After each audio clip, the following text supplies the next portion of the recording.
we go. PBK in the house. This handsome individual from Sunderland. I think he's had a skinhead, actually. PBK. How what you been doing? How are you, lad? Sorry, mate. Well, you weren't there. And I've been trying to get in the chat for ages. Okay, mate. Sliding in. You've been sitting there, you were there, lad. Mate, I love that, but I wish I had a hairline now. I'd take mine straight off. You can. You've got to get yours done. Be sweet. Listen, I'm going to be off to Dubai soon to get it all patched up, mate. Patched up. How's things? We know. I was just saying there, your fight was actually the first fight that was cancelled.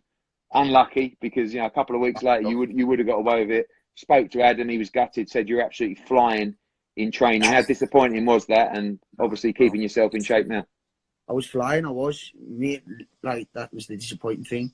I was proper flying. Like, did everything and more out of rest of us, and I don't know, mate. It was just disappointing. Obviously, I can't really complain too much because he had the same thing last time happened to him. So, but this time it's on like a big scale, so it's mad. But it's hard because I feel as I was coming to a good peak, and to mimic that camp again could be hard. So I have to get myself in gear when I get back in the training and all this is done, and try and sort of do that again, because the way that camp went there was unbelievable. Like, I was ready to take on anybody, really.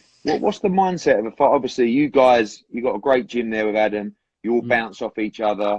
You got Conlon, who's piping up on the chat now. You got Shannon. He's piping up. Yeah, Michael. He said you support Newcastle. Is he mad? Is he mad? But how difficult is it? How difficult is it not being in the gym? I know obviously you're still training, ticking over, but how hard is it to get that motivation when you literally, as a fighter, you just don't know when that day's coming yet?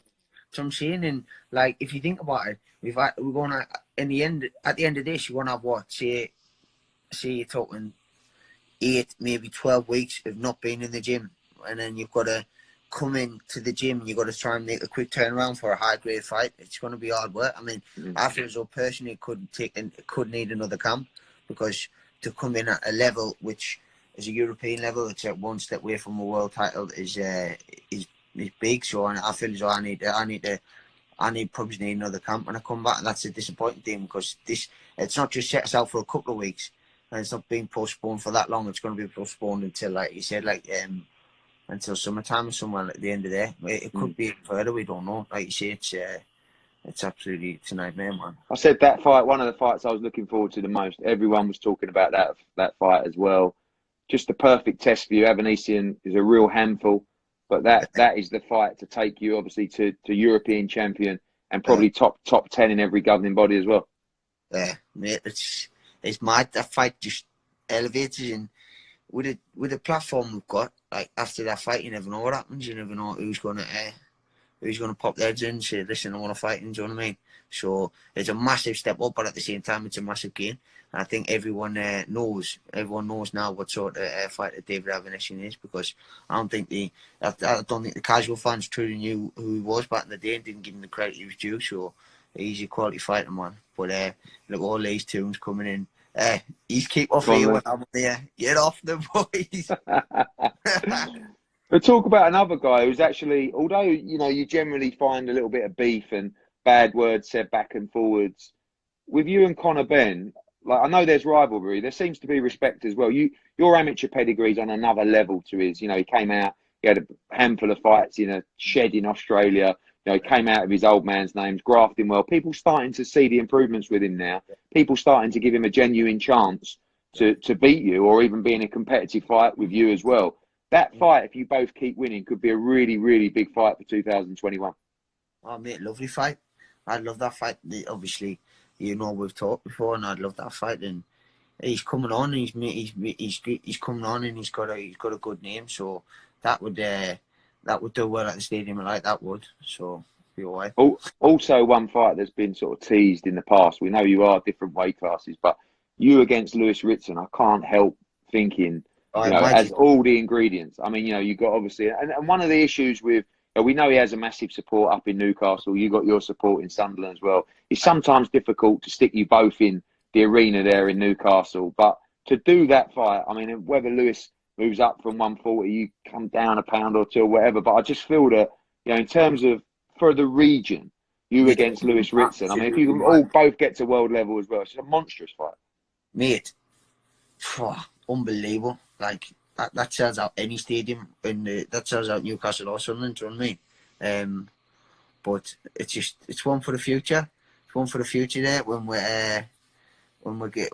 if Lewis wants to move up or anything like that, then do you know what I mean? It's there. It's a no-brainer if he was at the same weight, but obviously he's doing well in what he's doing. I wish him all the best what he's doing with his career at this weight. I'm just going to throw a couple of fights around your division. I'd just like to get your opinion on a few things. Talking about Conor Benn, right. Do you believe he beats the likes of Johnny Garton, the likes of Chris Jenkins now? Or do you think they're still risky? They're all tough, risky fights. I mean, Conor's game, and like you said, he wants to fight people now. He's saying, listen, I want to fight these guys. So when he gets in the ring with them, we'll just see what unfolds, because it's about testing yourself at the right time. I believe it is the time now that he needs to step up and have one of them little sort of tests, like as a name. Do you know what I mean? Like a Johnny Garton or a Chris Jenkins, that'll be a good scalp. If you beat one of them, then you would say, wow. Do you know what I mean? He has stepped up compared to the opponents he's boxed previously. Amir Khan against Kell Brook. What that? Who wins? Yeah. I couldn't even tell you. I mean, Brook's obviously been busier for now, but